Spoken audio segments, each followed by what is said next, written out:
Okay geng, Assalamualaikum kepada semua penonton-penonton channel aku. Okay, hari ni kau nampak aku macam ni kan, masih bekerja lagi.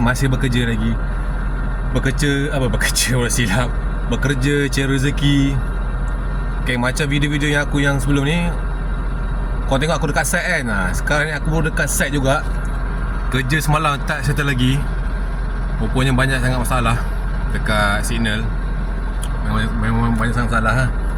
Macam aku cakap sebelum ni bila bekerja dengan cuaca tengah panas ni kan, cuaca tengah panas macam ni, itu yang aku pakai handsaw ni. Handsaw pakai ni, nampak macam pergi ride kan, padahal bukan pergi ride, kerja main dengan panas.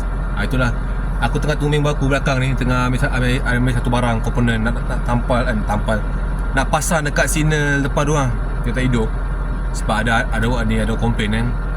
Yang komplain pun bos juga. Bukan bos, dia member. Banyak sangat aduan tu, aduan tu, jadi pening. Itu hari masa testing malam tak nak pula report. Bila waktu siang macam ni nak pula report.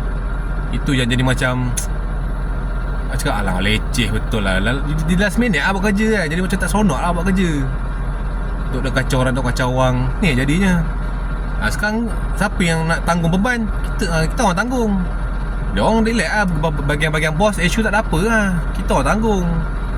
Dah banyak kali kerja sini, dah berjadi sini, dah banyak kali sangat banyak kali Siapa tak tahu nak orang kata nak luah siapa. Penat. Memang penat bila dah terlampau. Banyak sangat bos duk komplain sana sini. Kalau dia komplain malam itu hari, masa kita kerja malam, tak apa. Ni malam pun tak nak test. Lepas tu tembak orang siang ni kita orang jadi masa. Itulah juga, penat kerja ni. Macam ni lah kerja bagian kata api, jabatan semboyan macam ni Bukan semboyan Yusuf Azmi kau jangan faham, ni semboyan signal. Okey lah, setakat ni saja video aku untuk kali ni. Aku nak tunjuk dekat luar tadi sebab kita orang nak sekejap ni, vlog sekejap kan. InsyaAllah ada rezeki akan datang, aku akan upload video lagi.